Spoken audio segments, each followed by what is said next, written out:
بسم الله والحمد لله والصلاة والسلام على رسول الله. أيها المشاهدون الأفاضل، أيتها المشاهدات الفضليات، السلام عليكم ورحمة الله تعالى وبركاته. نسعد بلقائكم وبتجدد الموعد معكم من خلال حلقة جديدة ومتجددة من برنامج والصلح خير. قال رسول الله صلى الله عليه وسلم: لا أخبركم بأفضل من درجة الصيام والصدقة والصلاة؟ قالوا بلى يا رسول الله. قال: إصلاح ذات البين. إصلاح ذات البين هو العمود الفقري لبرنامج والصلح خير مع فضيلة الدكتور السعيد بويزري، الذي يسعى إلى الصلح بعد التمعن والنظر في القضايا والخلافات والنزاعات التي تعودتم على مشاهدتها في برنامج والصلح خير. نتواصل معكم وتتواصلون معنا من خلال طرح كل القضايا عن طريق هذا المباشر وعلى مدار ساعة كاملة. نرحب بكم ونرحب بكل من يتصل بنا من داخل وخارج الوطن ومن يلتقطنا عبر الأقمار الاصطناعية. تحية طيبة أيضا للجالية المسلمة في المهجر، ولكم مني تحية الفريق التقني العامل معنا على في هذا المباشر والذي يسهر على هذا المباشر. أول الأمر الذي نبدأ به دائما أنسى أن أذكر المشاهد الكريم بالأرقام الهاتفية، وإن كنتم قد تعودتم عليها ولكن لا بأس. 021 37 42 87 021 37 45 64. من أراد أن يتصل من خارج الوطن ما عليه إلا أن يستعمل 00213. ومن أراد مراسلتنا عن طريق البريد الإلكتروني صلح@tv.dz. فاتقوا الله وأصلحوا ذات بينكم. السلام عليكم دكتور. وعليكم السلام ورحمة الله وبركاته. مرحبا بك في برنامج الصلح خير دكتور. دائما أنت جاهز. الحمد لله، نسأل الله أن يعيننا وأن يوفق لما يحب ويرضاه. إن شاء الله. نتواصل دكتور دائما مع المشاهد الكريم من خلال طرح قضايا العقار، وكم هي في غاية الأهمية أيضا وفي غاية الخطورة، أليس كذلك دكتور بالنسبة لهذا العدد؟ ولكن لا بأس أن أذكر بأن قضايا العقار تتهاطل علينا دكتور منذ أن فتحنا هذا الملف من خلال هذا المباشر، واستنتجنا خلال هذه الحلقات أن الحل يتحقق إلا بتوفير الشروط، والتي هي رغبة وإرادة الخصوم لقبول الحل الودي عن طريق الصلح. السؤال: لماذا يرفض بعض الأطراف الصلح دكتور ونحن نقترح عليهم إصلاح ذات البين من خلال هذا المباشر؟ تفضل. لك الفضل.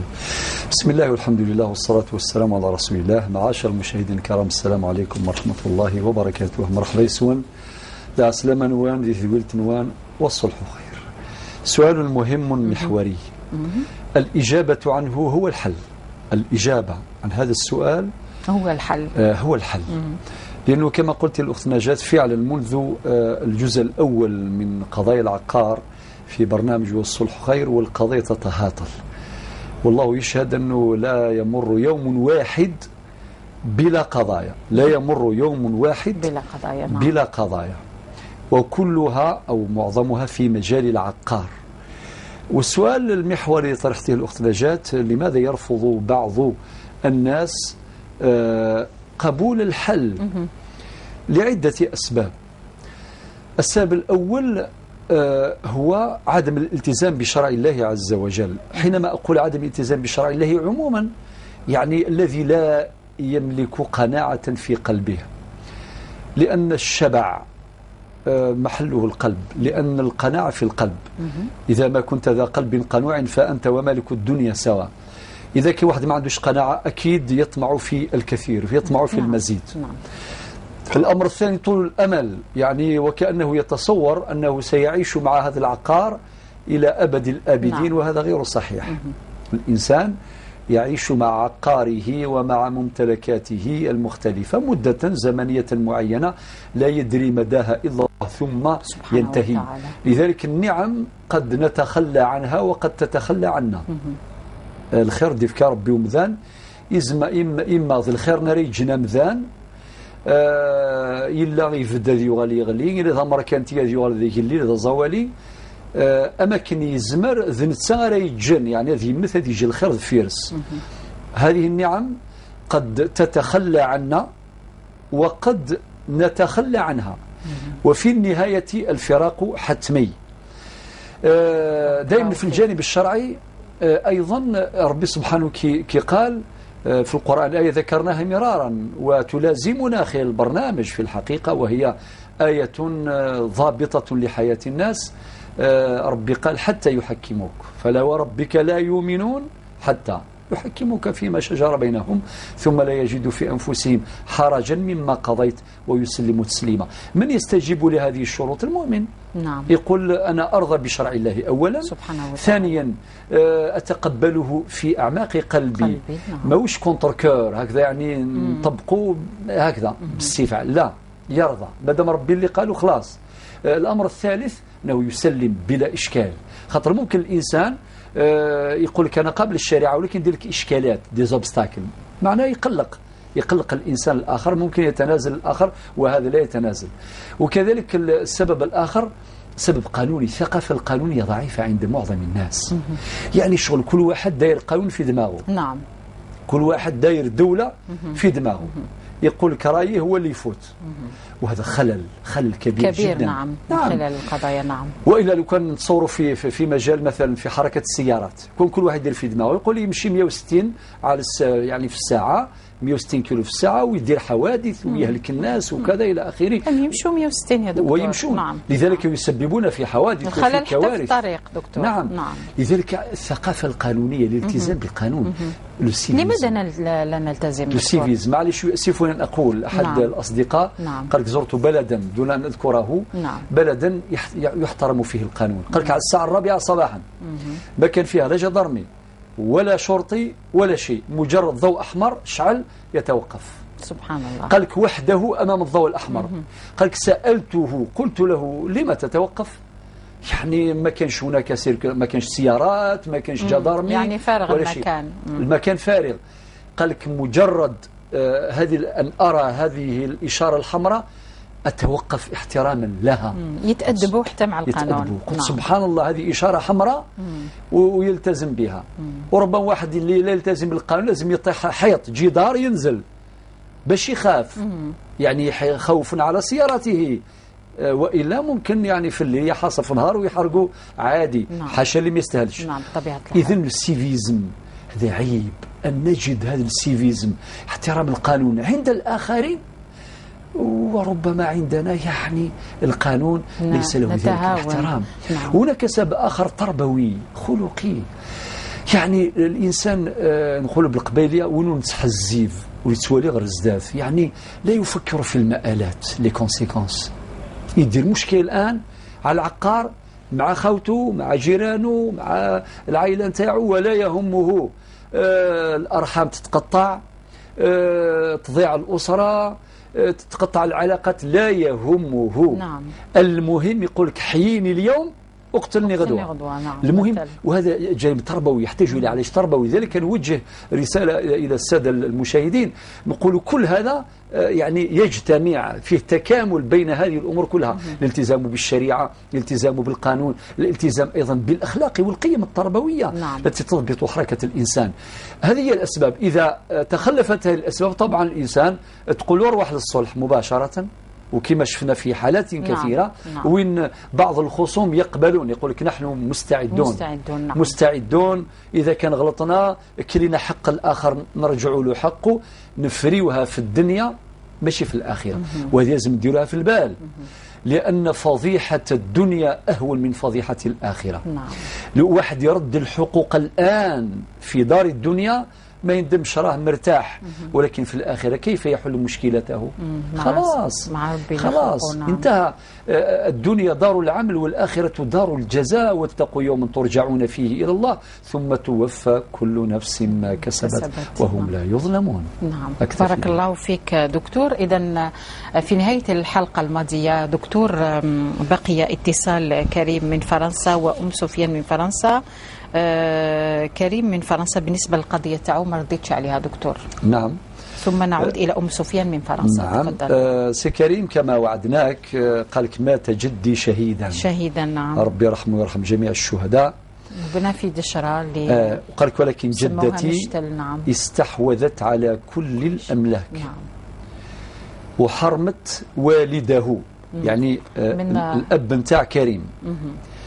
من كل شيء حتى من الحنان، يعني حرماته من الأمور المادية والمعنوية نعم. والرحمة، بالإدارة أنها تنكره، يعني كشغل ماشي كأنه ربيب. نعم. حتى اعتقد الناس أنه ليس ولدها. الناس يقولوا بلي هذه شغل ماشي ولدها، يعني هذه كارثة، يعني تجاوزت الحدود. قسمت بعض الأملاك في غياب الابن تاعها اللي هو والد نعم. السائل، والد الأخ كريم. نعم. طبعا قال لك والدي غاضب جدا، يعني شعور طبيعي. قال لك غضب، لا يريد الحديث عنها ولا الحديث معها، فقط يؤدي واجب الزيارة في العيد، يعني لو سيرفيس مينيموم، يعني الحد الأدنى في العيد يروح يزورها يسلم عليها وفرات. قال لك نحن أيضا لم نعد نشعر بأية عاطفة تجاه الجدة. شوف سبحان الله، شوف النتائج. نعم. هذه الأرحام يعني نتائج. كل المشاكل اللي نذكروها في برنامج الصلح وخير يا دكتور تقطع الأرحام. تقطع الأرحام مهما يعني اختلفت، يعني العقار أو الميراث أو الطلاق. نعم. شركات. نعم. يعني الدنيا هذه الدنيا. نعم. الدنيا سبحان الله دونية دكتور، دونية والله. غير من الروائع الإمام والله. علي رضي الله عنه. نعم. يقول لك لا دار للمرء بعد الموت يسكنها، لا دار للمرء بعد الموت يسكنها نعم. إلا التي كان قبل الموت يبنيها، يعني من يبني داره في الآخرة. لا دار للمرء بعد الموت يسكنها إلا التي قبل الموت يبنيها، فمن بناها بخير طاب مسكنه، ومن بناها بشر خاب بانيها. وبعدين يقول أموالنا لذوي الميراث نجمعها، ودورنا لخراب الدنيا نبنيها. كم من مدائن في الآفاق قد بنيت، أمست خرابا وأفنى الموت أهليها. إن المكارم أخلاق مطهرة، الدين أولها والعقل ثانيها، والعلم ثالثها والحلم رابعها، والجود خامسها واللين ساديها، إلى أن يقول لا تركنن إلى الدنيا وما فيها، لا شك أن الموت يفنينا ويفنيها. الله أكبر يا دكتور، بارك الله فيك. ويقول في موقف آخر مخاطبا الدنيا، دنيا الغرارة اللي تغر الإنسان، يقولها يا دنيا غري غيري. الإمام علي رضي الله عنه غري غيري، يعني هو فايق بها. نعم. فأما أنا بعدين قال فإني طلقتك ثلاثا لا رجعة لي فيها. نعم. يعني موقف شجاع. الدنيا يعطي لها غير وتستاهل خلاص. واحد آخر حكيم قال لك الدنيا اللي يشرب منها كل يشرب من الماء المالح، الماء العذب يزيل الظمأ. نعم. ليس كذلك؟ نعم. واللي يشرب بالماء المالح قال كلما شرب من الماء المالح ازداد عطشا، يعني يولي جيب برك من الدنيا ولا يشبعش. نعم. وين يسوان سوامان ملاحا يسعان الملح وريتك سفاد وريتك الشياض، سميث السوامان سمي يتنرني الشياضيس، ما تشمن يسون سيثالا ناصي العنصر من زدين يصفان. هذه معاني. نعم. لابد أن تكون. نعم. لذلك أن تكون نصب الأعين. لذلك يا سي كريم أخويا، يا سي كريم، أولا جدك ربي يهديها إن شاء الله يا ربي يهديها. يعني سبحان الله جد الأخ كريم مات شهيدا، يعني سبحان الله يسعدهم عندهم شهيد في أسرتهم. نعم. وهذا الشهيد مات من أجل الوطن في سبيل الله والوطن. نعم. ما ماتش على جال قطعة أرضية على جال سكنة على جال حانوت ولا شجرة ولا لا، مات في سبيل الله أول وفي سبيل الوطن. لذلك هذا الرجل اللي حرم الوطن احترموه. يعني جدة كيف تميز بين الأولاد تعطي لهم وبابة كريمة تعطي لهش وتحرموا من الحنان وتعتبروا كأنه ربيب. هذا لا يجوز. نعم. هذا لا يجوز. نذكر السادة المشاهدين بحديث المصطفى صلى الله عليه وسلم اتقوا الله واعدلوا بين أولادكم. مطلوب العدل. طبعا كي نقول العدل ماشي معنا بالميزان بالسنتيم، يعني الإنسان قد يخطئ قليلا بالزيادة أو بالنقصان، هذا أمر عادي، ولكن أن يتعمد واحد يعطيله بلا حدود والآخر يحرمه ماديا ومعنويا، هذا لا يجوز في شرع الله عز وجل. طيب الآن هو يقول والدي غاضب، شعور طبيعي، ولكن نقول لك يا سي كريم قل لباباك، قل له قال النبي صلى الله عليه وسلم لا ضر ولا ضرر. أنت لحق بك الضرر، أنت لا تواجه الضرر بالضرر، هذه يماك معناتها في كل الأحوال لا تنسى مقامها، فهي نعم. فهي نعم. حن عليها وسلم عليها وزورها، ووصي ولادك باش ما يقطعوش الأرحام مع جدتهم، هذه وصيتي لك. ولكن في الوقت نفسه ابحث باش تجيب حقك، ولكن بالطريقة المشروعة، لأن نبل المقاصد تقتضي نبل الوسائل. بمعنى يرسلها من لا فامي، من العائلة، الناس اللي تحترمهم، وكتقول يا فلان نهدي ربي يهديك، افري مشكلتك الآن قبل فوات الأوان، راكي ظالمة، راكي ديري غير في السيئات، افري المشكلة هذه، أنا وليدك ما تحرمينيش، وهكذا وهكذا، وإن شاء الله ربي يهديها. أما أنتم يا سي كريم انت واخواتك، يعني هذه جدتكم، ما تنسوش هذا المقام. نعم ان شاء الله. دكتور ام سفيان من فرنسا اللي طرحت سؤال وتقول توفى زوجها في 1975 والوسها رفضوا باش يعطوها حقها، وعندها زوج بنات وطفل. دكتور نعم، كان اخر اتصال ايضا في برنامج الصلح وخير. طيب وتقول سبحان الله، ثاني هذه مشكلة أخرى. يعني هي في فرنسا وزوجها مات في 75، عندها زوج أبناء زوج بنات وطفل. أيوة، زوج بنات وطفل، ولا ابن وبنت. نعم. أو المهم نعم. عندها أولاد. نعم. الله يبارك. طيب الآن أهل الزوج منعوا منها ومنعوا الأولاد من حقهم في الميراث. نعم. رغم إلحاحها عليهم في كل مرة تزور الجزائر، ولكن هما وعدوها خيرا، لكنهم بعدين ما وفوش بالعهد. يوعدوها ومن بعد يخالفوا الوعد. نعم، وقد من بعد تدخل إخوتها هي، لكنهم ردوهم بحجة القضية عائلية، يعني شغل واش دخلكم يعني. سبحان الله، يعني واحد يرتكب الحماقات ويظلم، وبعدين مع ذلك يصر على ظلمه ويرد كل من يعمل على حل الإشكال، حل المشكل بينهم بالصلح. للأسف يعني رفض كامل، قال هذه أفير فاميليال، ما دخلش زون انترديت. يعني معليش زون انترديت، فريوها برك، فريوها. نقول هؤلاء الناس أكليتوا حقوق أولاد خوكم، حرام عليكم. وهذو يتامى، يعني بأي حق تستوليوا على أموال اليتامى؟ ربي سبحانه وصى على اليتيم. هناك وصايا قرآنية ونبوية في السنة على رعاية اليتيم وما يملك، رعاية اليتيم وما يملك. هؤلاء ضيعوا اليتامى وحقوقهم، نقول لهم ما فعلوا لا يجوز، هذا حرام واش داروا. هذا رقم واحد. رقم اثنين، أما أنت يا أختي أم سفيان هذا حقك الآن، تقدري تعطي لهم آخر أجل. هذه نصيحة، هي طلبت نصيحة. أنت درت اللي عليك، خوتك تدخلوا ما حبوهمش، ردوهم، وما عندهوش حق يردوهم، لأنهم هم العائلة أيضا، هم أصهار، هم خوتك، ماهوش أجانب. بل حتى كي يكونوا أجانب بين قوسين، يعني غرباء عن العائلة، ما دام جاوا للخير المفروض يفتحوا لهم الباب، يقولوا مرحبا بكم، عاونونا، سلكونا من جهنم، اللي يعاونك تقولوا بارك الله فيك. لذلك نصيحتي لك يا أم سفيان، أعطي لهم الديرني ديلي، أعطي لهم آخر أجل. قال مثلا أعطي لكم شهر ولا شهرين، ولا أنا جاي في هذا الصيف مثلا، يتقبلوا نفريوا لافير لاميابل، نجلسوا بالصلح، جيبوا الناس المؤمنين، تقدروا تجيبوا اكسبير فونسي، خبير عقاري يعاونكم باش تفريوا القضية بطريقة ودية بالخير.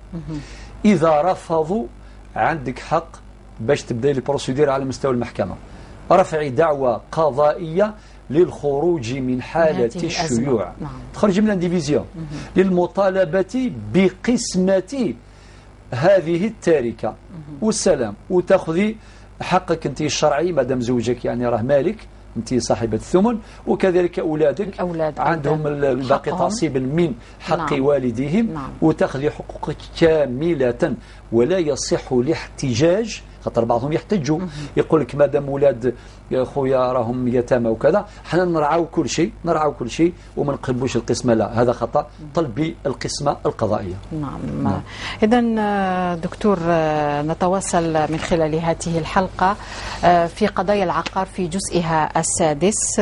عقار المواريث يتخذ أشكال كثيرة، منها أنه أحد الورثة سارع إلى أخذ العقار قبل القسمة الشرعية، خلاف بين عباس وأخيه الذي يقطن في إنجلترا سيد الطيب، أحكام قضائية عمقت الفجوة والصراع بين الأخوين عباس والسيد الطيب.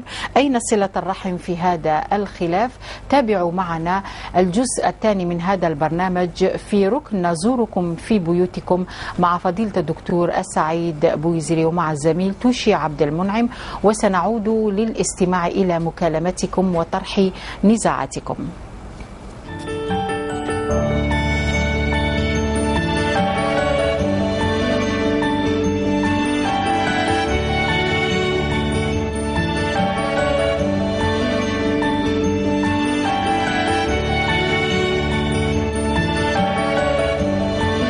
ممكن تعطي فكرة عن طبيعة النزاع ونزاع عقاري، ولكن باش المشاهد يفهم طبيعة النزاع في حد ذاته. تفضل. طبيعة النزاع، أنا عندي قطعة أرض. أيوة. عندنا مساحة كانت بزاف 14 قطار. أنا القطعة هذه عندي 2000 متر مربع. 2000 متر مربع، نعم. باني فيها 400 متر والباقي جنان وهكذاك مكلوتيريها وداير لها يعني صور تاعها وكل بإثباتات. المبني منها 400 متر مربع. 400 متر مربع. نعم. هو شكابية ديك بعد كي دار في العقار هذه طلبنا له يجيب الكارت الأصلي تاعو تاع شكا في ماذا يعني اتهمك بأي شيء؟ مضمون الشكوى. مضمون الشكوى يقول باللي راني أنا وخويا بنا شركة بالكارت هذا تاع 80. نعم. الكارت تاع 80 بعد نجبدوا له حتى نتفاجأ. هذه أخيرا هذه جاتني 13 أفريل 2014 طعن بالنقد في القرار تاع جانفي 2013 من بعد ما دار الالتماس عاد نظر فيه. نعم. دارت الخبرات وجاو لي صالحي خاطر بلي اثباتات الاحكام. هو راه ما عنده حتى وثيقه، عنده كارت تاع التزوير هذا تاع 3 توريد تاع 73 وعنده الكارت تاع 80 اللي رانا حنا عدنا نطالبوا به باش يقدموا العداله بس كشينا به ودا انتفاء وجه الدعوه. نعم. دوك راني متفاجئ. هذه دارها لي وزاد سمع ليها واحد 15 يوم دار لي في الغرفه الاداريه بس كان سويت الوضعيه كانت طبيعه الارض عرش وليت ملكتها في اطار تسويات البنايات مطابقه شهاده المطابقه هذه درت سويت ودرت العقد تاعي وعقبت على لجنه البلديه ولجنه الطياره وكله تسوى العقد تاعي. دروك هو راه جاء ورفع قضيه في المحكمة الإدارية باش يلغي لي القرار. أنا قلت لك رحت لوكيل الجمهورية، رحت لرئيس المحكمة، ورحت حتى لرئيس المجلس، قلت له أنا مادام خويا هذا وصغير وابني ودوروه ماذا بيا لو يعترف وديروا له حتى أحكام يعني مخففة سيرسي أمونت كي تعود عنده سير هكذا باش هكذا نلقاو صلح. اللي دانا تاعي أنا ترفق في المحكمة العليا. للأسف هو كي جاء قال مازال رافض طول مش هادر قال لهم أنا ما كان لي حقي وهو اللي دار وأنا هاي الأحكام. معليش دكتور عباس حنا يهمنا الآن معك مادام رانا نسمعوا لك الموقف نتاعك راك موافق للصلح. الصلح ان شاء الله وربي يسخروا ايضا ان شاء الله ربي يسر ان شاء الله نتصلوا به نتصلوا به الشيخ سعيد الله فيك اتصلوا به وان شاء الله هو يوافق ايضا ان شاء الله. وان شاء الله مثل كما يقولوا الاخ ما شاء الله معانا هنايا او قابل الصلح ثاني الاخ ان شاء الله يقبل الصلح ان شاء الله. لكن للاسف كاين قضايا وكاين ادانات. نعم. وسي عبد المنعم ماذا بك يكون هذا الصلح سريع لانه مادام في احكام قضائيه لو كان توصل التنفيذ وبعدين يدخل الحبس وكذا يعني الجرح يولي أعمق. الحمد لله من الأمور الميسرة في الجزائر يعني أنه كي يكون هناك صلح معنا أصلا النزاع حل بطريقة ودية ويكون محضر يرفق يعني يسلم إلى المعنيين على مستوى القضاء يكون تخفيفات كبيرة جدا. أكيد أن الدعوة العمومية يعني هذه النيابة العامة هي اللي هي اللي تدافع عن المصلحة العامة وعن لا يمكن الإيقاف. والدعوة المدنية الإنسان يتنازل، أما ما يتعلق بالحق العام يعني صعب، ولكن فيه تيسيرات بإذن الله تعالى بناء على ما نعرف من تجارب فيما سبق. يعني القضاء الجزائري ينظر بنظرة يعني فيها رحمة كبيرة إذا كان تم الصلح، وهذا هو الأساس. بدل أصلا النزاع حل، معنى الأمر يكون ميسر إن شاء الله تعالى.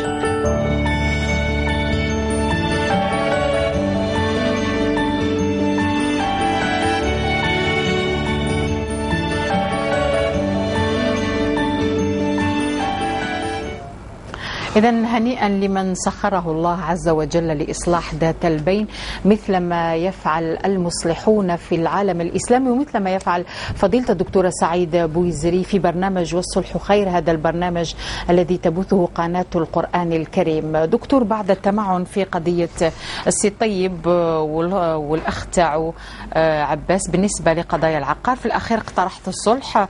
وش هي الاستنتاجات اللي استنتجتها بعد الحديث مع السي عباس، واللي راهو ربما هناك مؤشرات تبين باللي الأخ تاعو اللي في إنجلترا ربما رفض مبدئيا جلسة الصلح مع أخيه ومع فضيلة الدكتور سعيد بويزري. نعم. هذا ما هوش تشويش دكتور هذه، ولكن معلومة حقيقية. نعم. نعم.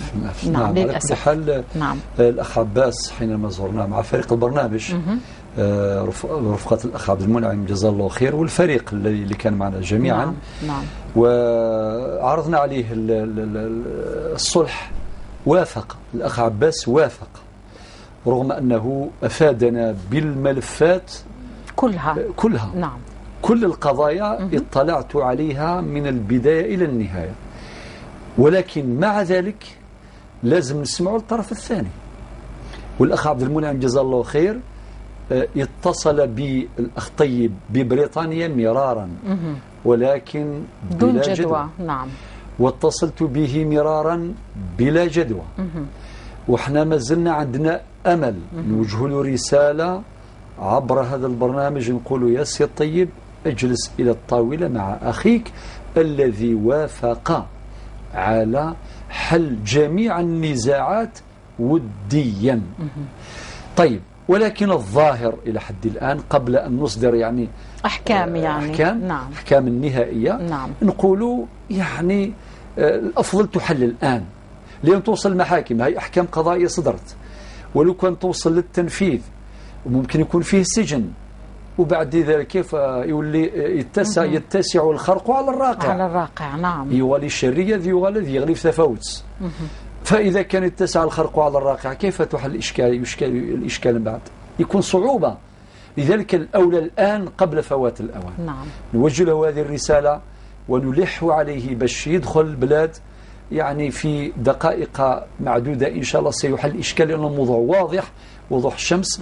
هذه إجابتي إلى حد الآن. ولكن بشكل عام عادة الذي يرفض الجلوس إلى الطاولة إما الأسباب ذكرناها في مقدمة اللقاء تاع اليوم، نعم. أو يكون إنسان شاف روحه ما عندوش الحق فيفر من الجلوس. ولكن نعم. يفضل القضايا، يرفع قضية تبقى في المحاكم استئناف وعامل الزمن وكذا إلى آخره. نقول له لا، اتق الله عز وجل. هذا واش نقول؟ ارجع يا أخي، وبعدين التائب من ذنبك من لا ذنب له. حينما يجبر الكسر الذي بينكم باش يجبر عن طريق الصلح. نعم. الصلح ينهي النزاع نهائيا. نعم. لأنه في القضاء مهما صدرت أحكام قضائية واحد غالب والآخر مغلوب، الآخر رابح والآخر خاسر، يبقى دائما القلوب ما هيش مليحة. ولكن كي تفرع بالخير ينتصروا في زوج، يربحوا في زوج. نعم. هذا الذي نريد. نعم، اكتفي بهذا في نشاط. نعم دكتور، نشكرك على هذه الإجابة وهذه التوضيحات بالنسبة لهذا الموضوع. يرفع على مسامعنا أذان صلاة العشاء، فلنستمع. الله أكبر الله أكبر، أشهد أن لا إله إلا الله، أشهد أن لا إله إلا الله،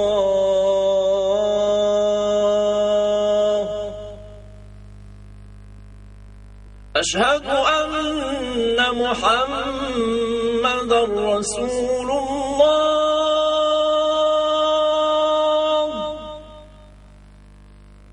أشهد أن محمدا رسول الله.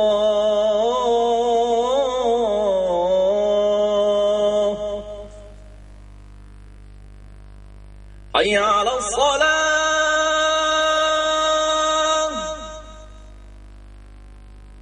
حي على الصلاة.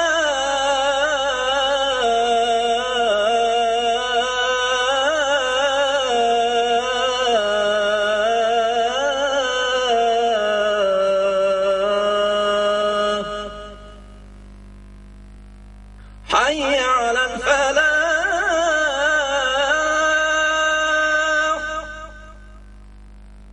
حي على الفلاح.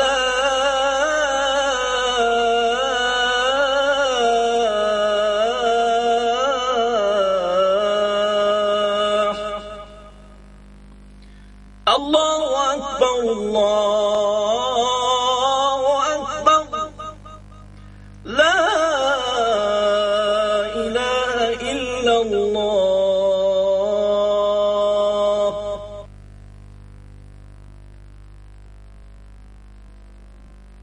اللهم رب هذه الدعوة التامة والصلاة القائمة آتي سيدنا محمدا الوسيلة والفضيلة وابعثه مقاما محمودا الذي وعدته.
قل لا يعلم من في السماوات والأرض الغيب إلا الله وما يشعرون أيان يبعثون.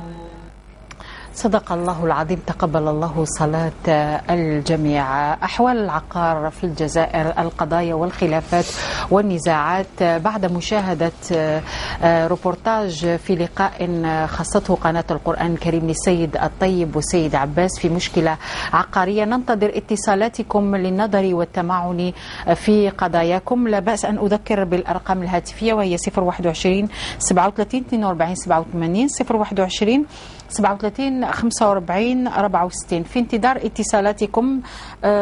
نمر إلى البريد الإلكتروني. دكتور، قضية عزيز من المدية يقول: أنا مظلوم، اغتصبت أرضي مني رغم امتلاكي لها أزيد من قرن أبا عن جد. أخذتها مني عصابة التزوير والرشوة ولا زلت لحد الساعة بين أروقة المحاكم دون جدوى. اللهم أريني فيهم يوما آمين. هكذا قالها دكتور. عزيز من المدية.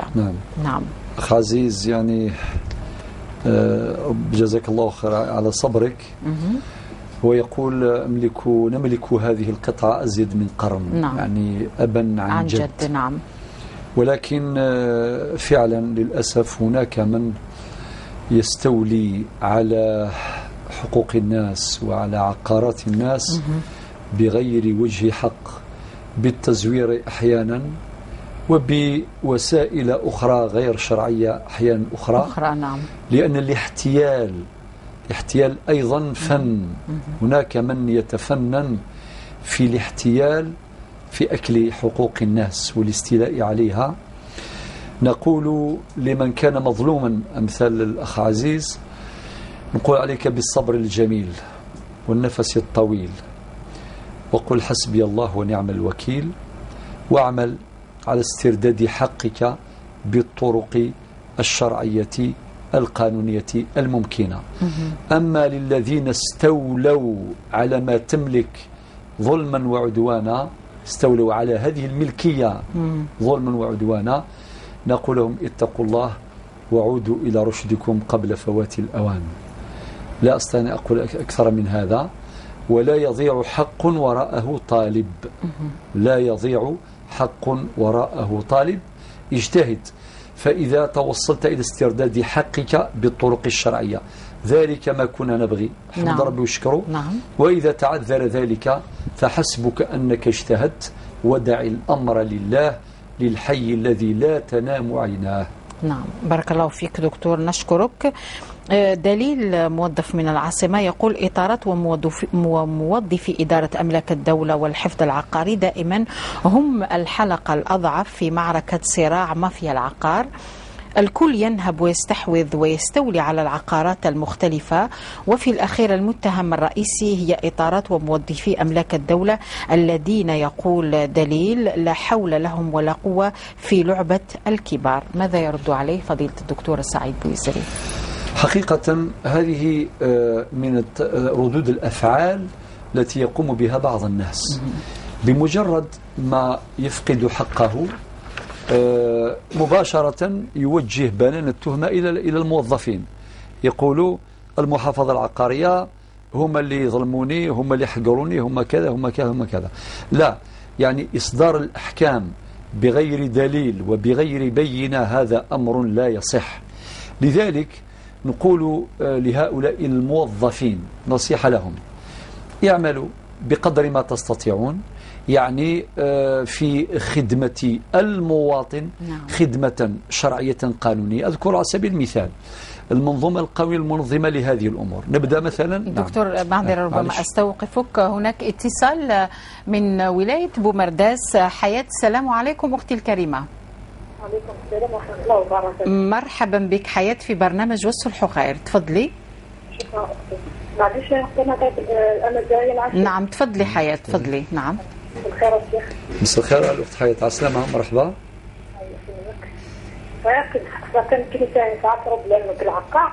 أيوة. شغل نقضى سامور في لاجستير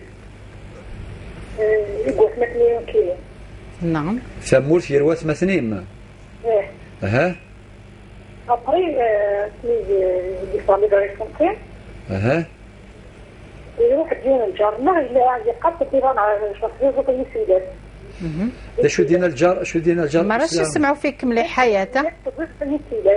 حياة نعم ما راناش نسمعوا فيك، يا اما ترفعي صوتك يا اما اذا كان تلفزيون طفيه.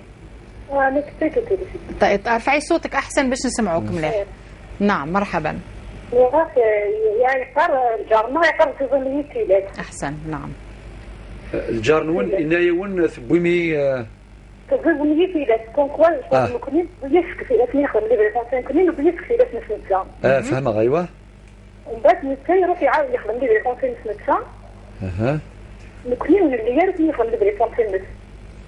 اها. ممكن يسمي اسمي الغرفه مجلس الخبير العقاري تتوقف هنا يوعى الخبير العقاري من الشاب. اها. التي طلع لي غيكون فينا نكونين يروح يتاخذ لي غيكون في وين الصوت كل كده وصلنا لحد 2011 يتاخذ يتفضل لي غيكون في 2012 وبعد اسمه ما كنا نبنوا الناس خاطر كنت تضرب ده في ذاتنا كنت تغادي جام في ذات نفس بعد وريش السنة راح تبني بالليل خاطرش قط بغي في ذاتنا يسمع غادي غيكون في نفس يسعى الحد وحدث اللي كونسينا نكون يسعى الحد الناس وحدث. نعم. ولا مثلا الاشكال بالعداله اخويا نعطي عامين لكن اللي يحدث يمكن مازال متفرق اذا حتى حاجه. منذ عامين. نعم واضح. واضح لو كان تخلي رقم. واضح الشيخ. واضح. حياة تقدري تخلي رقم التليفون تاعك؟ جوستومون انا خديته عند اتصلت في نعم. خديته باش يعرف الشيخ ما يطليش. لا خليه الان بالنسبه للتقنيين اللي راهم في العارضه التقنيه، خلي الرقم تاعك كامل مباشره بعد نهايه البرنامج يتصل بك الدكتور بويزري. صح. بارك الله فيك حياة، نشكرك على هذا الاتصال وهذا الخلاف في العقار.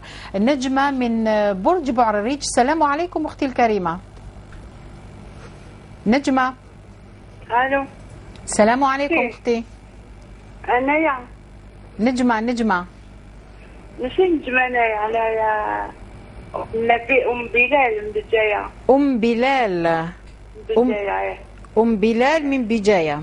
ايش اختي؟ بارك الله فيك. معذره بلال من بجايه، عندك تدخل؟ نعم.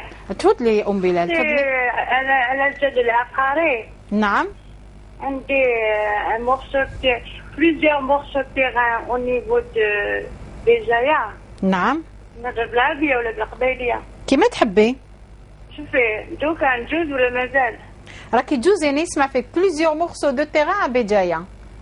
الله يبارك. mon grand-père. تاع جدك. نعم. تاع جدي بابات يما. نعم. ومن بعد هذو لي morceaux de terrain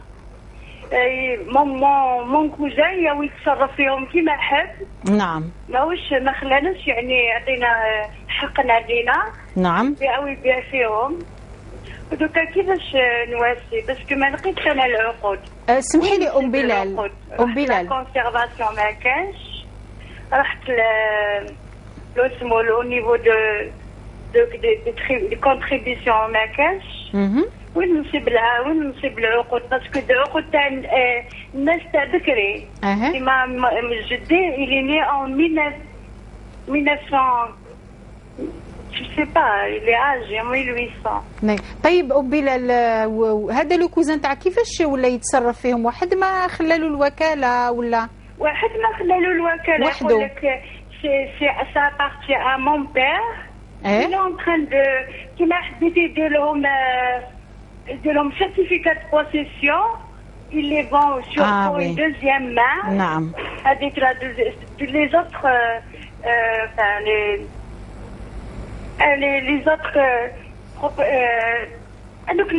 je sais pas, العقاري الآخرين.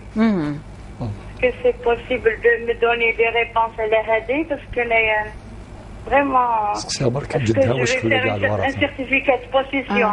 pour les prendre parce qu'il y a beaucoup de الوراثة. يحقوا يتصرف في هذا بلال كيما يحب. بلال جدك الله يرحمه شحال خلى الورثه، شحال خلى الاولاد والبنات؟ لا ما مير. الام تاعك؟ نعم. يما اونفان ماتت يما. توفات. سي نو اسكو نا دروا نو بيان برومييرمون. كاين غير الام تاعك، ما عندكش خالك خالتك؟ ماشي ام تاعي برك، كاين امي خالتك خالتي وحده اخرى. اون تو بور تو واحد 6 بيرسون دون لا فامي ماتوا كامله. احنا لا الوراثه، احنا سي لي زونفون تاعهم. وهذا لو كوزان اوسي لا بيردو سون بير. هاد لو كوزان تاعك اللي يتصرف في الاراضي. نعم. يبيعوا ان يبنيو. Il a vendu pour des milliards. Ah, d'accord. Du niveau de, je peux même vous dire, de chemin de la Crête. chemin de la Crête بجاية معروفة. نعم نعم. نعم. هو اللي شافوا نحن نجيب أنا اللي غوشي اللي وانا نقول لي العقود ما نبينش مين راح نجيبهم. والله يا أختي غير اليوم جريت توت لا جورني وانا نجي منا ومنا. دكتور ربما بوغ لورينتاسيون نخلوها تخلي رقم التليفون تاعها. علاش؟ او بلال تقدري تخلي رقم التليفون تاعك هكذا لو دكتور بويزري فا فوز اورينتي. اسمعي يا اختي جو في دوني ا ما في نيت جسمي خاطرهم لي مو التليفون تاعي. طيب سعيد من فضلكم خذوا رقم تليفون تاع ام بلال باش يتواصل معها فضيلة الدكتور. نعم. ماشي الانتان مديه في السر. معذرة ما فهمتش، معليش نعذرها على خاطر راهو راسها معمر بالمشكل هذا تاع العقار. سيأخذ الفريق التقني رقم التليفون تاع ام بلال. دكتور نبداو بحياة من بومرداس. بالنسبة لي قبل ذلك بدأت في الجواب معذرة. دليل موظف من العاصمة اللي يقول لك لا حول لهم ولا قوة في لعبة الكبار هذه. واش رايك لو كان يعني نجاوب خلينا السؤال تاع دليل موظف مع الأسئلة هذه عندها علاقة. نعم. جاوب عليها ضربة واحدة. نعم دكتور. وحتى تفضل. ربما الإيميل واحد آخر أعتقد نفسه ممكن تقرأ نفسه رشيد محامي من بومرداس يقول. أيوة. هو محامي يقول دكتور بالنسبة لعملية المسح العقاري اللي كنا بثيناها في الأسابيع الماضية. أيوة. وتسوية العقار ليست سهلة وهي معقدة. لذا يجب توخي الحذر عند حل النزاعات واتباع الطرق البدنية قبل الجزائية المدنية قبل الجزائية. هل هذا صحيح؟ يعني حب يفهم إذا كان ما راهوش غلط في اتخاذ هذه الإجراءات المدنية قبل الجزائية. إذا نجاوب الأخ دليل موظف. نعم. نجاوب الأخ رشيد محامي بومرداس. نعم. عزيز ردينا عليه. وتكلم عن مسح الأراضي. نعم. ونجاوب الأخت حياة بومرداس هكذاك يعني ضربة واحدة. نعم. كل واحد يأخذ. نعم. أول إجابة نقول بأنه لابد من العودة إلى المنظومة القانونية المنظمة لهذه المسائل. نعم. نركز بالذات على المرسوم رقم 76 شلطة 63 المؤرخ في 25 مارس 1976 المتمم المعدل والمتمم. نعم. في 1980 بالمرسوم وكذلك بمرسوم تنفيذي في 1993. نبدأ مثلا بالمادة الثامنة. المادة الثامنة. نعم. أو يقول لي إبراهيم ما نطولوش على ذهبية من البويرة. مشكلة تاع لي زونيتي دكتور معليش مش يسروا معاهم. عادي. ذهبية السلام عليكم أختي من ولاية البويرة. السلام عليكم. مرحبا بك ذهبية أختي في برنامج الصلح وخير. نعم. السلام عليكم. السلام ورحمة الله. بغي غير نهضر في قبايلي في الشيخية. هضر في قبايلي. مرحبا. يسلمك. تفضلي ذهبية. مساء الخير والحنا. مساء الخير على السلامة والتمام. أولا ورا. بغي غير تديني كان يوسف هضران. أيوة.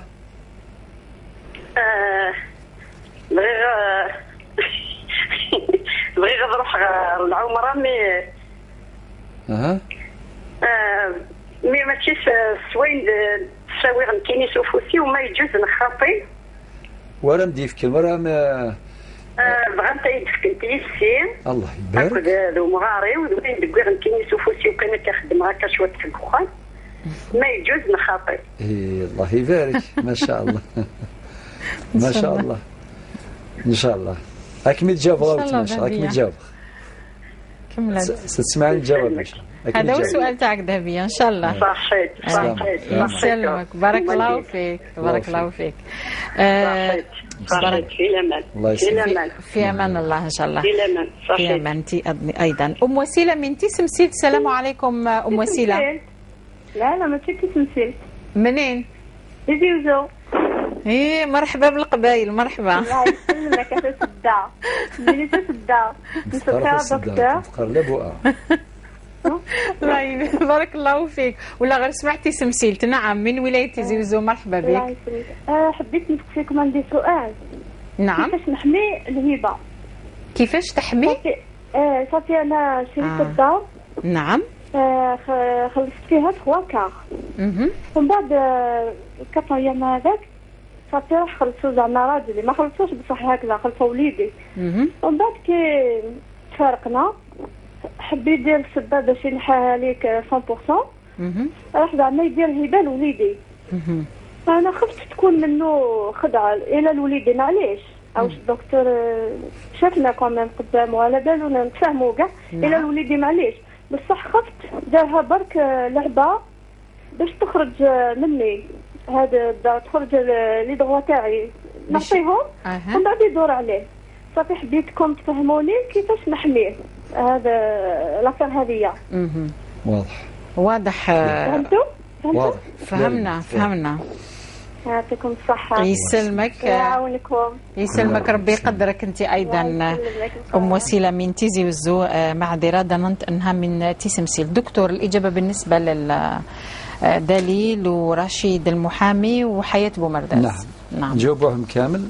قلت الأخت نجاة نرشدوهم إلى العودة إذن إلى الجانب المنظومة القانونية. نعم. يعني حضرنا على المرسوم تاع 76 63 المعدل المتمم في 1980 والمعدل كذلك المتمم في 1993. طيب كي نروحوا للمادة الثامنة تتحدث عن ضرورة إيداع وثائق نتاع مسح الأراضي على مستوى المحافظة العقارية لإشهاره بسجل العقاري. واضح. وبعدين المادة 11 تنص على الترقيم اللي يدير المحافظة العقارية. نعم. معناتها هو يكون ترقيم أولي. والمادة 14 يقول لك مدة الترقيم هذا بعد ما يدير الوصف العقار الحدود نتاعو إلى آخره يدير له الترقيم. وهذا الترقيم هو مؤقت على مدار 2 عام. خلال 2 عام ممكن أي واحد عنده الحق الاحتجاج. لأنه كي يأتي مصلحة مسح الأراضي يجيو يقول نتاع الأرض نتاع من اللي لقاو ثم يصرح بالأشخاص وكذلك يعني اللي عندهم الحق وكذلك بالحدود. نعم. لذلك الأخت حياة واش قالت جارنا قالنا بلي راكم تجاوزتوا الحدود دخلتوا في حقنا. طيب خلال مدة 2 عام هذا نروحوا للمادة 15 دائما في نفس المرسوم نفس القانون. في المرسوم هذا في المادة 15 الاحتجاج الإداري يقدم أمام المحافظ العقاري. المحافظة العقارية تنظر في هذا الموضوع. معنى إلى حد الآن يكون احتجاج إداري حل إداري. طيب إذا كان ما تحلش يروح إذا كان بعد 2 عام يولي نزاع قضائي يولي تروح على مستوى القضاء. نعم. وتروح في الغرفة العقارية يعني في المدني ولا في العقاري ويحل إشكال ما يتحولش إلى جزائي إلا إذا كان في تجاوزات أخرى. نعم. أخرى. ولكن يبقى في السيفيل يبقى في الفونسي الأمر بسيط. نعم. ولكن احنا ننصح كل هؤلاء نقول لهم بالنسبة للموظفين نقول أنتم خدموا خدمتكم كما يلزم خدمة متقنة في حدود قدراتكم وفي حدود القوانين المنظمة لهذا الموضوع. طيب بالنسبة للناس المالكين ننصحهم باش يصرحون بالحقائق. نعم. إذا كان قطعة أرض هذه الأخت نجاة احنا على بال أنا وياك حاضرين هنا هكذا والاخرين غايبين لازم نذكروا اسمائهم طبيعه الحال باش يكتبوهم في ليفري فونسي. قال هذه القطعه يملكها فلان. وكي قلنا الحدود وين راهي ليميت. المفروض هنا اذا كان عرفوها يقينا معليش إلا ما نعرفوها الشكينة لازم نشوفوا جيران، والأفضل في كل مرة الجيران يحضروا. نعم. لأنه حتى لو كان مثلا حنا للتذكير كاين يتفكر. نعم. نعم. حتى ولو تأكدنا بلها هي حدود أرضنا، ولكن ممكن جارنا راه ينظر يرى خلاف ذلك، يشوف بلي راه كاين حقه بالمتر ولا بزوج ولا. نعم. باش نحوا هذا الشك ونحافظوا على الجوار نحضروه. لذلك الموظفين نقولوا صح احيانا هما اللي ياخذوا كما يقولوا المشاكل الكبار، لأن الناس يدوروا عليهم. نعم. الخصوم يختصموا برا، ولكن كي يروحوا للمحافظه العقاريه كل واحد يتهم المحافظه العقاريه. الموظفين يقولوا انتم السبان، انتم درتوا كان، انتم درتوا البيستون الى اخره. لذلك يعني الكلام تاعهم صحيح، احيانا مساكن يتهمون ظلما وعدوانا حقيقه، وطبعا هذا لا ينفي وجود بعض الاخطاء. نعم. يعني يقعون فيها. اما بالنسبه للاخت حياه ربي يحفظها، كي تكلمت عن جارها اللي ما خلاهمش. كاين مكالمه نخليك طبعا تكمل ولا نعم. الأولوية للمكالمة. طيب المكالمة. دكتور يقول الأولوية للمكالمة. نعم. عمر من ولاية تيزي وزو، السلام عليكم. الو السلام عليكم. السلام. لا اختي معك نور الهدى من البدايه. كان عمر قبلك من تيزي وزو، راكم موجودين بقوة اليوم. نور الهدى من البداية. السلام عليكم أختي الكريمة، ربما يعود يتصل بنا. مرحبا بك، تفضلي نور الهدى. من فضلك انا ما عنديش سؤال، نعم. عندي طلب من عند الشيخ. نعم. اذا ممكن يقدر يدعي لي، باسكو غدوه ان شاء الله راح نجوز، عندي 6 ناس، ان شاء الله يدعي لي وبالتوفيق ان شاء الله. الله يبارك فيك، الله يبارك فيك. ان شاء الله الشيخ، وما تنساش بالدعاء، وبارك الله فيكم على الحصه، ويبارك لكم ان شاء الله. ان شاء الله ان شاء الله. نفسي الاخت الكريمه دعي لنا وربي يحفظك على الحصه، وربي ان شاء الله ان شاء الله ربي يقدرك ان شاء الله وينجحك في امورك. الكريمه تبلغ لكم السلام. بارك الله فيك، سلمينا عليها نور الهدى. بارك الله فيكم وكل سكان بجايه. نعود الى عمر من ولايه تيزي وزو. السلام عليكم اخي. عليكم السلام ورحمة الله وبركاته. مرحبا بك. اسمح لنا خليناك تنتظر، تفضل. ورحمة الله. وعليكم السلام، مرحبا بك في برنامج. نتكلم مع سي سعيد. نعم تفضل. مساء الخير سي سعيد. مساء الخير، على السلامة سي عمر. واش راكم لاباس؟ لاباس كان ربي الحمد لله. الحمد لله. شحال يبغى نتفق الميزة الساقية. المكتوب فوالا كل شيء المكتوب. انت سول عاكنا سي سعيد، بارك الله فيكم في الحصه الساقيه. الله يسلمك. 6 حصص في الميراث. نعم. سي سعيد انت ضرب القضيه لنا. شحال يجي نترجو مازالو تفرانا، فايدي تنساو سي سعيد. الله يبارك فيك يا شيخ. ان شاء الله في ميليت النغض كاع الزون ان شاء الله اس الجمعه ما يرضى ربي ان شاء الله سي سعيد. نعم. الله يبارك فيك. عليك. بارك الله فيك. في ميليت النغض الجامعه ان شاء الله. عليك. بارك الله فيك. الله يسلمك. وفيك بركه. نشكر كل المتصلين. بارك الله فيك سي عمر من ولايه تيزي وزو. نعود لحياه من بومرداس. دكتور وقفتك. نعم. لأن أخت حياة مشكل العقار كي خرجوا هما لي فيري فونسي. نعم. نتاعهم عنده الليميت نتاعو عادي في 2011. وبعدين الجار قال لهم باللي دخلتوا لي في حقه وخرج هو لي فيري فونسي في 2012 مباشرة بعد سنة. نعم. والآن احنا قلنا علاش ذكرت هذه المنظومة القانونية حتى المادة 14 المادة 15 وكذا. نعم. باش نقول له كان تفرى في هذاك الوقت ولي إداريا يديروا يعاودوا يرجعوا الأرض ما تغيرتش. نعم. الأرض مازالها كما هي. نعم.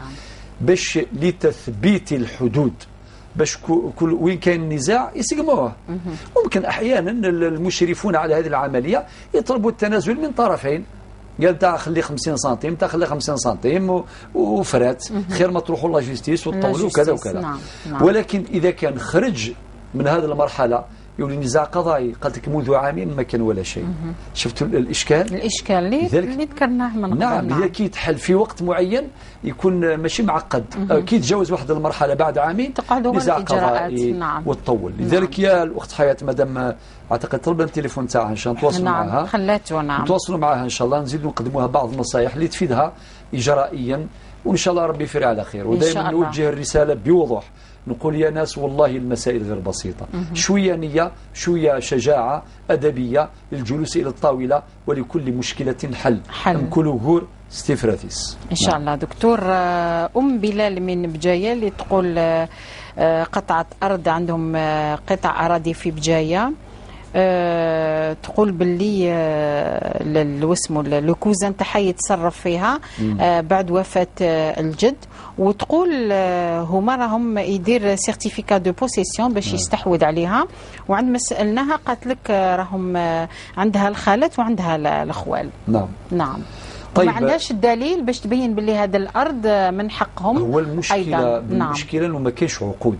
لماذا دكتور؟ يعني طبعا يعني احنا في الجزائر يعني على بالك ما زلنا سنوات طويله جدا العقود ربما العرفيه او نعم اما تكون عقود عرفيه، اما ما كان حتى تراس، ما كان حتى كاغط، لا وثيقه تثبت ملكية الإنسان لعقاره. إنما هذا يكون بالتعارف، بالمألوف، عرفا يقول له قطع الأرضية تاع فلان. طيب دكتور، كيفاش حتى يتحصل على سيرتيفيكا دو بوسيسيون؟ أولا هناك مسار طبعا يستعمل هي الملكية كي يثبت الحيازة نتاعو. نعم اسمها بالعربية شهادة الحيازة. نعم. إذا كان يثبت بأنه حائز لقطعة أرضية حيازة هادئة مستقرة غير منقطعة مدة معينة، ويكونوا شهود الناس. هذا أمر يعرف.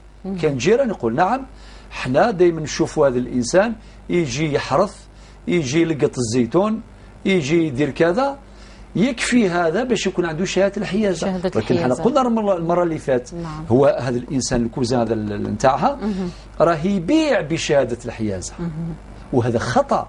وهذا خطأ لأنه مازال ما خرجوش من الانديفيزيون، مازالهم في حالة الشيوع. نعم. لذلك هي تقول بالنسبة للعقود سوف ننصحها، نقدم لها بعض التوجيهات ما هي المصالح اللي تحاول تجري معها، ربما نشرت تفيدها باش تحصل على وثائقها. ولكن الحل السريع قال لك ماتوا كامل، يماها ماتت وخالتها ماتوا كامل الله يرحمهم، وبقاو الفروع اللي امثالها هي الاخت بلال. نعم. صافي راهم ميم قراد نفس الدرجه، ولكن تجد احدهم يستولي ويستخدم القوه، ربما يستخدم الحيله، ربما يستخدم العنف وهكذا باش ياكل حقوق الورثه الاخرين بغير وجه حق. لذلك نقول لك يا الاخت بلال، الحل السريع الفعال انه تقبلوا كامل تريحوا الطاوله باش تفروا القضيه هذه.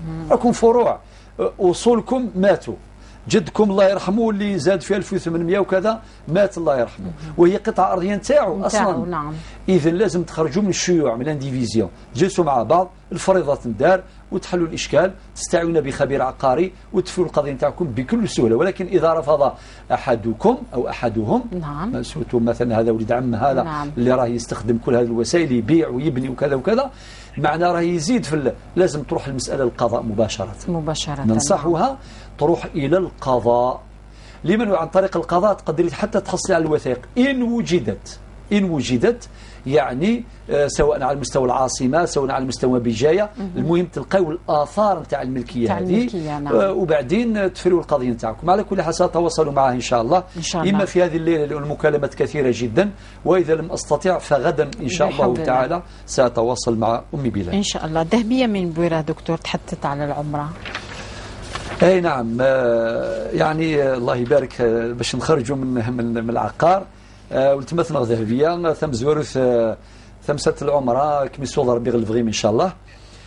ماشي المسو ذريمي موحدم ميلا مغاري ما كثنيض اكو ذي السيم جمعا دا ذريم اكمشي كان العمره هذه قبل ربي العمره فلان، وان شاء الله ثني وفق ربي باش يكمشي كان ميم الحجه اسكوسا داوض العمره ان شاء الله بعد داوض الحجه، وهذه قبل ربي ان شاء الله انشتاقي جوز ويا ريت يكون مثلا اتخميما باش وذي نفعوا وذي صفرحوا وهذه قبل ربي فلا سن وهذه قبل ربي فلا إن شاء الله.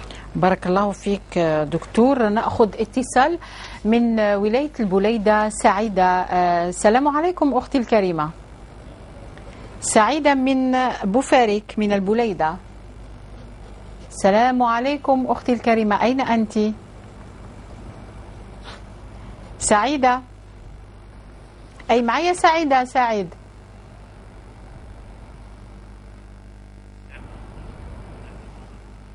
نعم في انتظار. نعم. أم وسيلة من تيزي وزو دكتور. أم وسيلة سؤالها كيف أحمل هبة. نعم، سؤال مهم. نعم. شرت أرض كما قلت 3/4 تاعها وكذا، وبعدين بعد افتراقها مع زوجها إلى آخره هو بغى يعطي الهبة هذه لوليدها. نعم. قالت لك معليش يعني أمر طيب، ولكن هي تخاف انه ممكن ربما عادت سعيدة دكتور، معذرة. تعود إلينا سعيدة من بوفاريك. السلام عليكم أختي. السلام عليكم ورحمة الله. عليكم السلام ورحمة الله. السلام. وين رحتي سعيدة؟ أنا هنا. ألو ما سمعونيش. السلام عليكم. مرحبا بك، تفضلي، راكي معنا في برنامج وصلح وخير وعلى المباشر. تفضلي. يعطيكم الصحة على هذه الحصة أختي. يسلمك. يعطي الصحة الشيخ. يسلمك. بغيت نسقسيكم في موضوع العقار، وعندي ثاني أسئلة كما يقولوا، يعني عندي بزاف وانا نحوس على الشيخ وما كاش كيف. دوك نعطيكم موضوع تاع العقار ومن بعد نشوفوا كيفاش ان شاء الله. رانا نسمعوا فيك. بسم الله. عندنا قطعة أرض. نعم. الاستقلال. بابا كاريها على كما يقولوا على حركي كما يقولوا، راح لفرنسا وكان كاريها عليه ويخلص دائما قطعة أرض كما يقولوا، كان يخدمها بابا. ودرك هذاك هو راح ومات ومرته ماتت، عنده 2 بنات كيف بنته وحده ماتت وبنته وحده برك ما زالت. اسكو درك هذيك القطعه تاع الارض ما كانش داير نقولوا ورقه هكا، درك هو داير ورقه بالشهود وكل حاجه باللي كان كاريها من الاستقلال. هذيك القطعه درك اسكو درك يجوز لنا كما يقولوا نكتبوها، يكتبها بابا عليه او مازال حي بابا يكتبها عليه، ولا كما يقولوا عندك واش من القانون باش يعاود يردها عليه، ولا ما كاش كيفاه، ولا حبينا نسقسيو محسوب جيت القانون والشرع وكل حاجه. بارك الله فيكم. نعم، سؤال يعني وجيه. نعم. اختي حبيت سؤال ثاني. الشيخ عندي واحد الامر مهم والضمير تاعو انمني وراني كما قال في مشكله. تفضلي سعيده. الو. نعم. حبيت لو كان بعد الحصه ولا نشوف كيفاش حبيت نسقسي في واحد الموضوع هذا ما كان. نعم، في موضوع يعني ما حبيتيش تهضري فيه على المباشر. صح. اي لو كان نصيب المحسوب اليوم يجاوبني برك الشيخ. طيب سعيدة، احسن وسيلة انك تخلي رقم التليفون تاعك وبعد البرنامج مباشرة يتصل بك الدكتور سعيد. صح. بارك الله فيك. ان شاء الله دوك نخلي النيميرو. ان شاء الله يكون الخير ان شاء الله. امين. ان شاء الله. بارك الله فيك. هذا الحصه ولا غنفرحونا بزاف بها ان شاء الله، وانتم ثاني تفرحونا كي تتصلوا وتسمعوا ثاني لهمومكم. بارك الله فيك. نعود الى الهبه بعد الفراق. بالنسبه لي ام وسيله اللي قالت خفت زوجي يعني يكلخلها، هذا واش حبينا نفهموا ولا يتلاعب بالامور. نعم. اولا الاخت ام وسيله ربي يحفظك وربي يحفظ اولادك وربي ان شاء الله يجعلكم جميعا ان شاء الله في رعايته وفي عنايته. بالنسبة لهذه الهبة تنظمها قانون 84/11 مثلا الارتيكل 211 وغيرها. واش تقول؟ تنص هذه المواد على ما يأتي. أولا الأصل عدم الرجوع في الهبة، هذا الأصل، خاصة إذا كانت مثلا للمصلحة العامة، إذا كانت لبناء مسجد إلى آخره. ولكن استثناء أنه الوالد ممكن يرجع في الهبة اللي مدها لوليده. هنا ممكن يكون الحيلة، ممكن يمد يعني يحاول يستولي على هذا الدار. نعم. وبالحيلة معناه شغل يمدها لوليده، يدير له دوناسيون، أبري بعد مدة يسترجع. هذا ممكن، ولكن كاين استثناءات. كاين استثناءات. إذا من هذه الاستثناءات إذا كان مدها من أجل الزواج، إذا كان هذاك العقار مثلا تحول إلى أمر آخر إلى آخره، كاين استثناءات موجودة في القانون شرحناها في حصة من حصصنا. لذلك نقولها بإذن الله تعالى لا خوف عليك، مادام السيدة أعرفها جيدا وممكن تواصل معها إن شاء الله تعالى ونفيدها بهذا المجال. وما تخافيش الأخت أم وسيلة، درت النية وربي يكون معك وربي يحفظك ولادك إن شاء الله. إن شاء الله. عمر من تيزي وزو. نور الهدى من بجاية طلب الدعاء. نور الهدى. نعم. دعوا لها إن شاء الله يا بنتي ربي نور الهدى إن شاء الله ربي يحفظك. ربي يجعلك نورا إن شاء الله، إن شاء الله، وربي يجعلك إن شاء الله مصدر للهداية إن شاء الله. ربي يحفظك ويسترك إن شاء الله ويحقق أمالك ويسر لك أمورك، والوالدة نتاعك سلمي عليها سلاما حارا، ربي يحفظكم إن شاء الله. ربي يوفقك نور الهدى في حياتك اليومية وفي كل حاجة اللي راكي حابة تحققها إن شاء الله. من نور الهدى إلى عمر من تيزي وزو اللي يتكلم على يشكل الحصة وربما عنده مسألة حول الميراث. نعم، الحقيقة الموضوع نتاعو نعرفه وردينا على الموضوع، والقضية الآن مطروحة على مستوى مجلس الصلح بالمنطقة. نعم، طرح موضوعه. لهذا طلب منك وقتاش يشوف. نعم، فأخذ الموعد على المباشر. نعم. نلتقي يوم الجمعة إن شاء الله بعد العشاء في مسجد الشيخ الحداد بعزازقة إن شاء الله، وقد برمجنا هذه القضية على أن نلتقي بهم يوم الجمعة إن شاء الله بعد صلاة العشاء بمسجد الشيخ الحداد بعزازقة لنكمل ما بدأناه. الموضوع بدأناه إن شاء الله، والأخ عمر رجل مؤمن ويبغي الخير، يبغى ثلويث، يبغى الحقيس، ويبغى الحقوق بياض، يبغى تشرعيث إن شاء الله. نكون لك نعاون أخويا عمر أكون سوى ربي الفغي إن شاء الله. إن شاء الله كون يدي هو الحقيس وين يبوينس زيادة غادي يروي ثمانيس، أما كنقار دائما خيرا نفروا الشغل غادي الدنيث ماشي في الآخر. بارك الله فيك سي عمر، جزاك الله خير. ان شاء الله. دكتور، اخر اتصال كان سعيده من بوفاريك، بقاو 5 دقائق دكتور، اللي تقول قطعه ارض الاب كراها في وقت الاستعمار بعد الاستقلال، تقول على حركي وتوفاو هذوما العائله، تقول لك القطعه واش نديروا بها؟ اسكو يجوزنا نكتبوها علينا ولا كيفاش نديروا؟ يعني هو سؤال مهم. نعم مهم جدا مهم. والامر الثاني تتصل بها مباشره بعد نهايه الحلقه. وحتى على هذه عندي تعليق الاتصالات ان شاء الله باش نوضحوا للساده المشاهدين كيف تتم العمليه. نعم. اولا بالنسبه للمشكله اللي طرحته نتاع الوالد نتاعها اللي كان كاري على حركي. نعم، على حركي ومده طويله، ودرك هذاك ما ظهر له حتى اخبار وراح ومات ومش عارف الى اخره. توفى قالت لك هو والعائله تاعو. نعم. طيب الان كاين قوانين تنظم هذه الامور. باش نبدا الان في الشرح ما نكملوش مع هذه الدقائق اللي بقات، نفضل يعني نعطيو فيها بعض الرسائل المهمه مادام احدثها وطالبها بالوثائق اللي بين ايديها. هي قالت كرات، ممكن نشوفوا وثائق الكراء كيف يعني تتم شهريا سنويا منذ متى مات الى اخره. وعنده الان هو حيازه، هل ترى دار اجراءات تقادم المكسب؟ هل ترى دار باباها إجراءات التقادم المكسب ولا ما دارش؟ حبيت نشوف كامل هذا في حالة ما إذا كان دار، هل هناك لوبوزيسيون؟ هل هناك معارضة؟ نعم. ممكن هذه الحركة هذه القطعة الأرضية ماشي نتاعو، ممكن ماشي نتاعو لظروف معينة هو استولى عليها وراه يكريها. الوقت هذاك عنده بوفوار بيان سور الاستعمار الفرنسي، ولكن من بعد ممكن أن صاحبها معلوم. فإذا كان صاحبها معلوما لابد أن تعود الحقوق إلى أصحابها. وهذا الموضوع مهم. نعم. دكتور. نعم. موضوع مهم جدا، يعني إن شاء الله يكون موضوعنا في الحصة القادمة نعلقوا على سؤال نتاع نشير إلى هذا الموضوع. نعم. ونتكلموا بالتفصيل على هذه النقاط. لذلك إذا كان صاحب الأرض معلوم الآن لازم نرجعوا له أرضه، ما يلزمش بابها يحتج بكونه مستأجرا راه يكري هذيك القطعه الارضيه ما هذيك الحركي ويقول هذا حق مكتسب سيتاناكي يعني ترن نو ماهوش. لا، لانه الحقوق بالمناسبه لا تتقادم في الشريعه الاسلاميه. هذه مساله مهمه وخطيره. نعم. يعني صاحب الحق حقه لا يتقادم، ما يقولش بلي بيسك فات مده معينه راح له حقه، لا. نشوفوا علاش راح له حقه، هل تنازل بطيب نفس؟ هل تنازل برضا أم لظروف معينة خلته مسكين يسكت؟ التزم الصمت خوفا من فلان أو من فلان، أليس كذلك؟ نعم. ولكن الآن يقدر يرفع صوت يقول أعطيوا لي حقي، أرجعوا لي حقي. الأخت سعيدة أتواصل معك إن شاء الله بعد الحصة مباشرة، تعطي لي ممكن فرصة نعطي بعض الجهات. نعم تفضل دكتور. بالنسبة لاتصالات الأخت نجاة والخطاب موجه لجميع المشاهدين، ربي يشهد نحاول بقدر الإمكان نتحدث نستخدم التليفون في الأسبوع بشكل غريب جدا، نسأل الله ربي يعطينا القوة برك.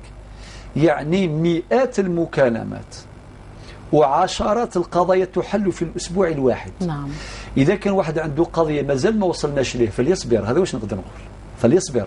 ولكن نرى في البرنامج إن شاء الله تعالى نعمل على خدمة الجميع، ودائما نكرر خدمة المجتمع شرف. بارك الله فيك دكتور، ونحن في خدمة الجميع بفضل برنامج والصلح خير وبفضل فضيلة الدكتور سعيد بويزري الرجل المصلح أطال الله في عمره. وصلنا إلى نهاية هذه الحلقة، نتمنى أن تكونوا قد قضيتم معنا أطيب وأفيد الأوقات، والسلام عليكم ورحمة الله تعالى وبركاته.